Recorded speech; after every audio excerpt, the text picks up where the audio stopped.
Hello guys, welcome to back my YouTube channel. मैं doctor Rajesh Kumar Tiwari आज फिर उपस्थित हुआ हूँ एक नए टॉपिक के साथ। आज का टॉपिक है डाइलेक्ट्रिक मटेरियल्स।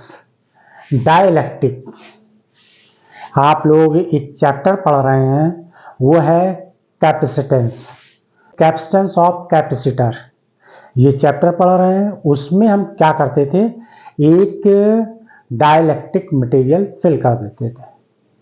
तो ये डाइलेक्ट्रिक मटेरियल क्यों फिल करते थे, ये डाइलेक्ट्रिक मटेरियल क्या है, व्हाट इज डाइलेक्ट्रिक मटेरियल, और इसका यूज क्या है। तो आज हम लोग इसी पर डिस्कस करेंगे और ये एक थ्योरेटिकल पोर्शन है, बहुत ही इंपॉर्टेंट है। और इसमें दो वीडियो बनेंगे।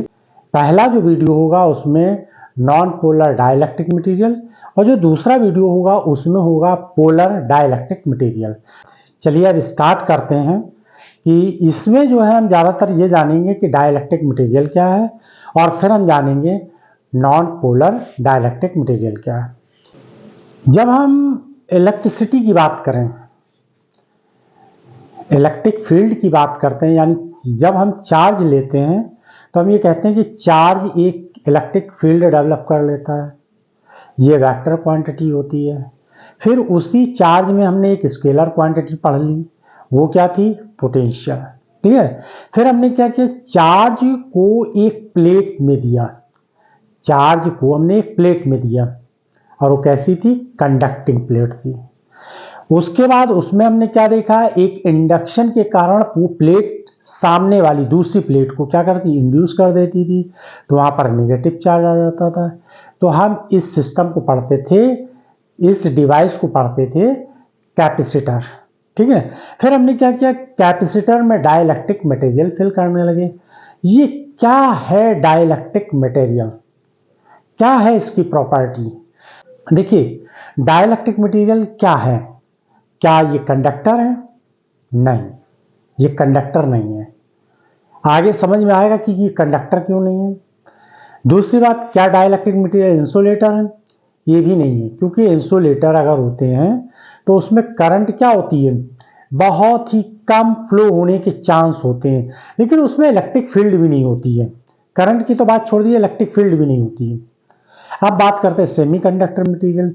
तो सेमीकंडक्टर मटेरियल की प्रॉपर्टी ही अलग होती है, लेकिन ये डाइलेक्ट्रिक मटेरियल की प्रॉपर्टी अगर देखा जाए तो इन तीनों से ही डिफरेंट निकली। जैसे ग्लास, माइका, इन सबको अगर हम लें तो हम देखते हैं क्या एक न्यू प्रॉपर्टी हमारे सामने आ रही। ये क्या न्यू प्रॉपर्टी थी डाइलेक्ट्रिक मटेरियल की, क्या ये न्यू प्रॉपर्टी थी जो कि ना कंडक्टिंग, ना ही इंसुलेटर, ना ही सेमीकंडक्टर में आ रही थी। तो आप देखते हैं इन प्रॉपर्टी के बेस पर, तो वो क्या प्रॉपर्टी थी। देखिए, सबसे पहले जो है फैराडे ने इसकी स्टडी करी, इसके बारे में जाना, डाइलेक्ट्रिक मटेरियल के कॉन्सेप्ट को लेकर आए। उसी सब सीक्वेंस में मैक्सवेल ने इसमें इम्प्रूव किया। अब देखते हैं कि क्या है ये dielectric substance which do not contains free electrons. Free electrons नहीं होते हैं, फ्री इलेक्ट्रॉन होते हैं। अगर फ्री इलेक्ट्रॉन होते यानी वो कंडक्टिंग की कैटेगरी में आ जाते हैं। And which do not conduct electricity are called insulator. अब ऐसे जिनमें फ्री इलेक्ट्रॉन नहीं होते हैं और इलेक्ट्रिसिटी भी पास नहीं होती, वो कैसे होते हैं, इंसुलेटर की कैटेगरी में होते हैं। क्लियर है। और अगर इनमें फ्री इलेक्ट्रॉन होते तो कंडक्टर की कैटेगरी में होते हैं, और अगर हम कोई डोपिंग कर देते हैं सेमीकंडक्टर की कैटेगरी में आ जाते हैं। लेकिन यहां तो ये तीनों ही चीजें नहीं मिल रही हमको। but there are some material which do not conduct electricity but still they transmit electric field। यानी इसका मतलब यह था कि इसमें इलेक्ट्रिक फील्ड जरूर देखने को मिल रही थी। इंसुलेटर में अगर हम इंसुलेटर की बात करें तो उसमें इलेक्ट्रिसिटी तो पास होती नहीं है क्योंकि फ्री इलेक्ट्रॉन नहीं होते, लेकिन उनमें इलेक्ट्रिक फील्ड भी देखने को नहीं मिल रही थी। उसमें इलेक्ट्रिक फील्ड का इफेक्ट भी नहीं था इंसुलेटर में, लेकिन ये ऐसे मटेरियल थे जिनमें इलेक्ट्रिक फील्ड का इफेक्ट दिख रहा था। ये डिफरेंस हो गया, यानी हमें अब चौथे टाइप का मटेरियल मिला। इस तरीके से हमें फोर्थ टाइप का मटेरियल मिला। कंडक्टर फर्स्ट है, सेकंड क्या इंसुलेटर है, और थर्ड क्या है सेमीकंडक्टर। अब ये चौथे टाइप का आया है मटेरियल, जिसका नाम था क्या था डाइलेक्ट्रिक। और डाइलेक्ट्रिक प्रॉपर्टी, डाइलेक्ट्रिक मटेरियल की प्रॉपर्टी क्या थी इन तीनों से, कैसे डिफर थी इन तीनों से। इनमें फ्री इलेक्ट्रॉन तो नहीं थे, ये तो श्योर हो गया, यानी करंट नहीं पास हो रही। लेकिन एक जरूर देखने को चीज नहीं मिल रही थी, वो ये थी कि इलेक्ट्रिक फील्ड का इफेक्ट इस पर था। क्लियर है, यानी electric field, external electric field अगर हम अप्लाई करते हैं तो इन डाइलेक्ट्रिक मटेरियल में इफेक्ट्स देखने को मिले। तो वो क्या है वो भी बताते हैं। Dielectric gets polarised in the presence of an external electric field. They are of two types. क्या नई चीज है यहां पर कि इलेक्ट्रिक फील्ड की वजह से ये पोलराइज्ड हो जाते थे। अब देखिए ये पोलराइज्ड क्या होता है, इस टॉपिक पर भी डिस्कस करते हैं। पहले हम जान लेते हैं कितने कैटेगरी के, टू कैटेगरी के। They are of two types. First है नॉन पोलर डाइलेक्ट्रिक और दूसरा है पोलर डाइलेक्ट्रिक मटेरियल। पहला क्या है नॉन पोलर डाइलेक्ट्रिक मटेरियल और दूसरा क्या है पोलर डाइलेक्ट्रिक मटेरियल। अब यहां पर डिस्कस करते हैं कि नॉन डाइलेक्ट्रिक मटेरियल है क्या। If the center of gravity of the positive charge nuclei coincide with center of negative charge, such molecules symmetric in shape। मैंने पढ़ दिया और आपने सुन लिया, इसमें तो कुछ नई चीज नहीं है। अब जरा हम आपको क्लियर बताते हैं कि ये क्या चीज है। हम ऑक्सीजन का एग्जाम्पल ले लें। ऑक्सीजन के एग्जाम्पल में देखते हैं, यहां पर दो एटम्स होते हैं ऑक्सीजन के, और इस पर आउटर मोस्ट में 6 इलेक्ट्रॉन होते कि नहीं होते, 6 इलेक्ट्रॉन दिए होते किसमें, ऑक्सीजन में। ये तो होता है, ये क्या करते हैं कोवैलेंट बॉन्ड बना लेते हैं, ऐसे दो का शेयर कर लेते हैं, और शेयर कर लेते हैं तो क्या हो जाता है O2 मॉलिक्यूल्स बना लेते हैं। क्लियर है, कहने का सेंस ये है ये सिमेट्रिक है। अब सिमेट्रिक का रीजन क्या है कि जो न्यूक्लियस में देखें जितने प्रोटॉन हैं तो बाहर क्या कर रहे हैं इलेक्ट्रॉन इसके चक्कर लगा रहे हैं। यहां पर दो हमने फिगर बनाए हुए हैं। यहां पर लैंग्वेज में देखें लिखा हुआ है gravity, centre of gravity. Centre of gravity यानी न्यूक्लियस ये पॉजिटिव है, जितने बाहर इलेक्ट्रॉन होंगे न्यूक्लियस के अंदर उतने ही क्या होंगे प्रोटॉन होंगे। दोनों की सेंटर ऑफ ग्रेविटी, चार्ज की सेंटर ऑफ ग्रेविटी क्या होगी कॉन्साइड होंगे, ओवरलैप होंगे, एक दूसरे के ऊपर ओवरलैप होंगे। जब ओवरलैप होंगे तो इनका डाइपोल मोमेंट क्या होता है जीरो। आपने पढ़ा होगा डाइपोल मोमेंट। डाइपोल मोमेंट क्या होता है चार्ज इनटू उन दोनों चार्ज यानी पॉजिटिव और निगेटिव चार्ज के बीच का सेपरेशन डिस्टेंस L। और यहां L क्या है जीरो, क्योंकि ये दोनों चार्ज एक दूसरे पे क्या है ओवरलैप है, कॉन्साइड है। यही पॉइंट इंपॉर्टेंट है, क्या है कॉन्साइड है, यानी इनके बीच में कोई सेपरेशन नहीं है। तो Q इंटू एल का प्रोडक्ट क्या आ जाएगा जीरो, क्योंकि L क्या है जीरो है, जीरो है। तो इस जगह पर डाइपोल मोमेंट क्या आ जाएगा जीरो हो जाएगा। क्लियर है ना। और ये आपने इलेक्ट्रिक पोटेंशियल, इलेक्ट्रिक फील्ड और इलेक्ट्रिक पोटेंशियल वाले चैप्टर में पढ़ा है। यहाँ पर इलेक्ट्रिक फील्ड और इलेक्ट्रिक पोटेंशियल वाले चैप्टर में पढ़ा है। इलेक्ट्रिक डाइपोल मोमेंट पढ़ा कि नहीं। तो इलेक्ट्रिक डाइपोल मोमेंट का फार्मूला क्या होता है Q इंटू 2L लेते थे, यानी यहाँ पर एक ऐसे लेते थे, एक चार्ज प्लस होता था और एक चार्ज नेगेटिव होता था, लेकिन उनके बीच में सेपरेशन डिस्टेंस होती थी जिसको हम L या 2L, कुछ बुक्स में D इस तरीके, यानी separation distance and one charge Q into L ले लिया हमने या 2L ले लीजिए। सेपरेशन डिस्टेंस हमने L मानी तो L ले लीजिए। अब सेपरेशन डिस्टेंस अगर जीरो है तो P बराबर कितना आ जाएगा, चार्ज कुछ भी क्यों ना हो, चार्ज कुछ भी क्यों ना हो, चार्ज कुछ भी कोई भी अमाउंट का क्यों ना हो, लेकिन L जब जीरो है तो डाइपोल मोमेंट क्या हो जाएगा, डाइपोल मोमेंट क्या होगा जीरो होगा। क्लियर है? ध्यान रखिएगा, डायपोल मोमेंट क्या होगा, जीरो होगा। यानी नॉन पोलर डाइलेक्ट्रिक मटेरियल कैसे होते हैं, सिमेट्रिक होते हैं। सिमेट्रिक होने का मतलब ये है कि उनका पॉजिटिव चार्ज और निगेटिव चार्ज कैसे होते हैं, ओवरलैप होते हैं। या हम ये एग्जांपल लें, ये तो एक सिंपल सा एग्जांपल है जहां पर दिखाया गया कि पॉजिटिव और निगेटिव की सेंटर ऑफ ग्रेविटी क्या होती, कॉन्साइड होती, यानी ओवरलैप होती, उनके बीच में कोई सेपरेशन नहीं होता, इसलिए इसका डायपोल मोमेंट जीरो होता है। दूसरा मैंने ये स्ट्रक्चर बनाया, जैसा कि हम लोग पढ़ते चले आ रहे हैं, जितने बाहर इलेक्ट्रॉन होंगे उतने ही न्यूक्लियस के अंदर प्रोटॉन होंगे। तो मान लीजिए इसका सेंटर पॉइंट ये है और इन सारे चार्ज का सेंटर पॉइंट क्या होगा, ये, लेकिन ये दोनों एक दूसरे क्या है, ओवरलैप है। यहां पर स्फेरिकल टाइप में है, यानी सिमेट्रिक है, ओवरलैप है, तो इस वजह से यहां इनका डायपोल मोमेंट कैसा होगा, जीरो होगा। क्लियर है? जब एक्सटर्नल फील्ड कैसी है, एब्सेंस है, यानी कोई इलेक्ट्रिक फील्ड में नहीं रखे, ये सिंपल ऐसे ही है, एब्सेंस ऑफ इलेक्ट्रिक फील्ड, यानी कोई भी इलेक्ट्रिक फील्ड मौजूद नहीं है। इसी को देखिए, the dipole moment of each molecules is zero, so net dipole moment of non polar dielectric P का मतलब है डायपोल मोमेंट, पी नेट पूरे का। अब पूरे का मतलब क्या है, बहुत सारे मॉलिक्यूल्स होंगे, जैसे कि मैंने ये एक स्ट्रक्चर लिया, बहुत सारे मॉलिक्यूल्स हैं देखिए, और सभी कॉन्साइड हैं, प्लस माइनस एक स्फीयर शेप में रखे हुए हैं। ये बहुत इंपॉर्टेंट पॉइंट है कि मैंने स्फीयर शेप बनाया हुआ भी, ठीक है ना।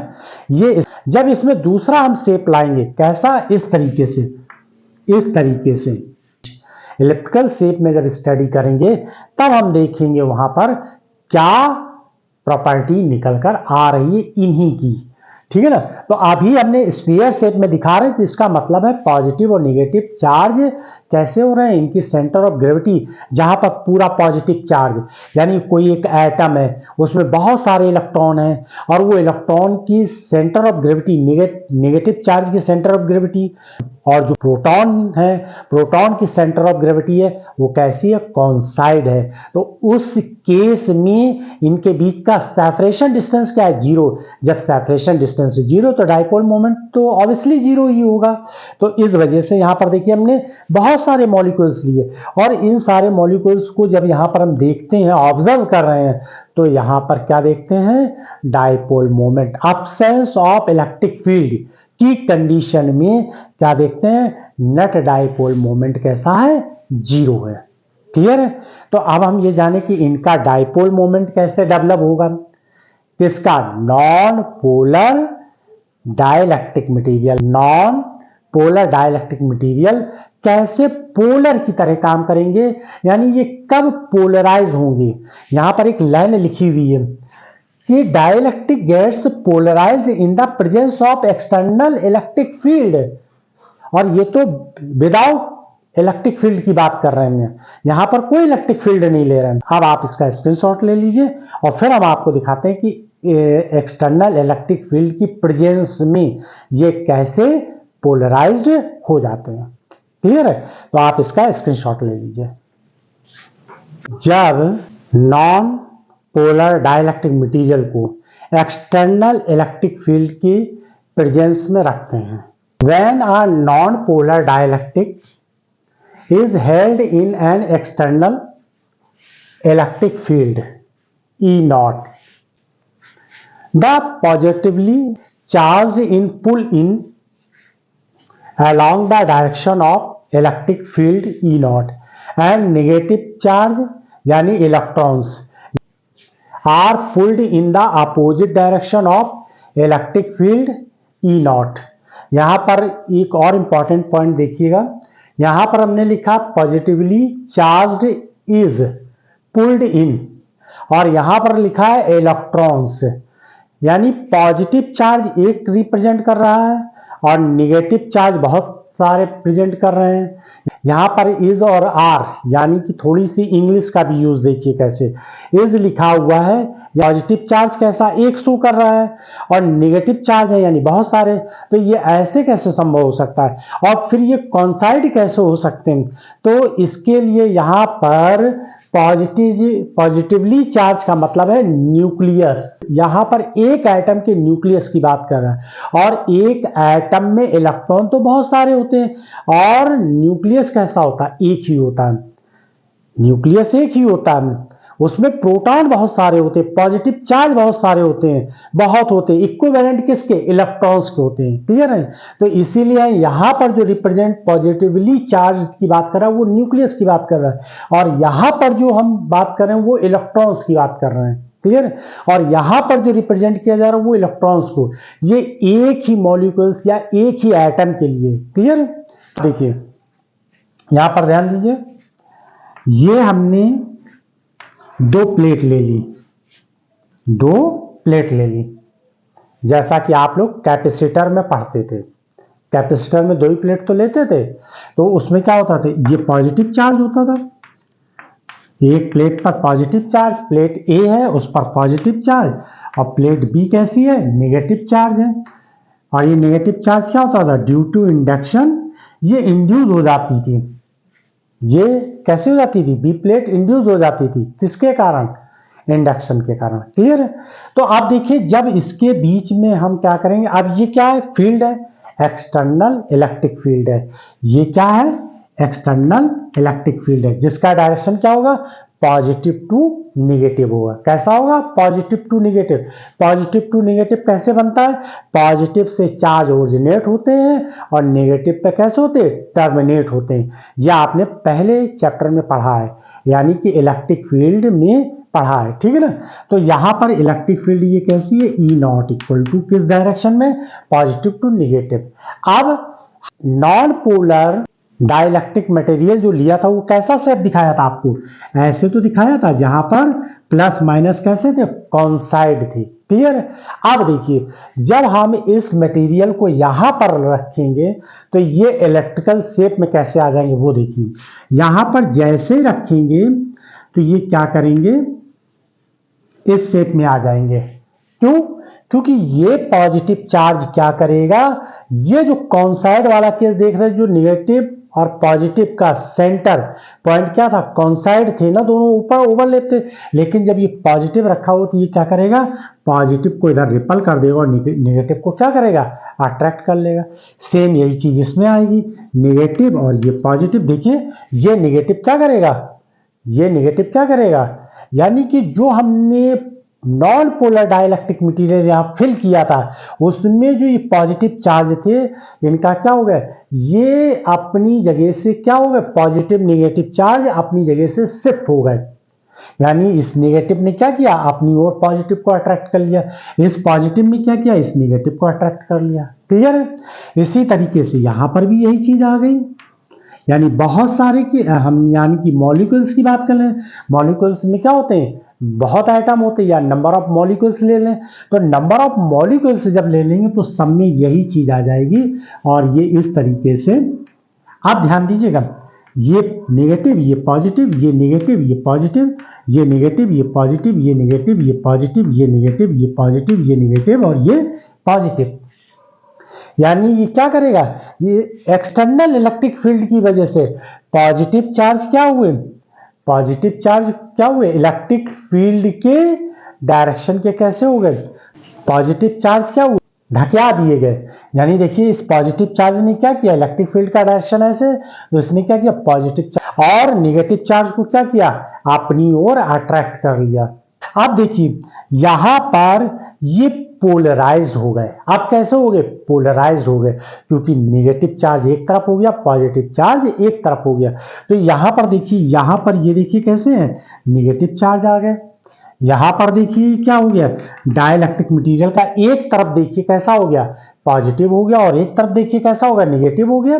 अगर हम इस केस में लें तो ये न्यूट्रल है बीच में, लेकिन साइड में ओवरऑल जब हम कि किनारे की साइड की बात कर रहे हैं, दोनों तरफ किनारे में देखिए तो एक तरफ क्या हो गए, नेगेटिव कलेक्ट हो गया और दूसरी तरफ कैसे हो गया, पॉजिटिव हो गया। तो यानी सबका डायरेक्शन कैसा हो गया, और इनका डायरेक्शन कैसा हो गया, इसका डायरेक्शन कैसे हो गया, एक्सटर्नल फील्ड के अपोजिट हो गया। देखिए फील्ड का डायरेक्शन कैसा होता है, पॉजिटिव टू नेगेटिव होता है। जबकि इसमें कैसा दिख रहा है, देखिए यहां पर इस साइड कैसे है, पॉजिटिव है, इस साइड कैसे नेगेटिव। तो इनसाइड इलेक्ट्रिक फील्ड का डायरेक्शन कैसा हो जाएगा, इनसाइड इलेक्ट्रिक फील्ड का डायरेक्शन क्या हो जाएगा, एक्सटर्नल फील्ड के अपोजिट होगा। क्लियर है, और ये पोलराइज हो जाएंगे। क्लियर है ना, यही कंडीशन है इनके पोलराइज होने की। तो देखिए इससे पहले जो मैंने लिखा हुआ, देखिए आप पीछे ले जाके वीडियो को बैक करके देखिए, तो वहां पर मैंने एक जगह लिखा है ना कि जब इसको एक्सटर्नल इलेक्ट्रिक फील्ड की प्रेजेंस में रखते हैं तो ये कैसे हो जाते हैं, पोलराइज हो जाते हैं। क्लियर है, जब हम इसको एक्सटर्नल इलेक्ट्रिक फील्ड की प्रेजेंस में रखते हैं तो ये कैसे हो जाते हैं, पोलराइज हो जाते हैं। अगला जो वीडियो होगा यानी सेकेंड पार्ट, वो होगा पोलर डाइलेक्ट्रिक मटेरियल। तो आई होप कि आप लोगों को समझ में आया होगा। Thanks for watch my video.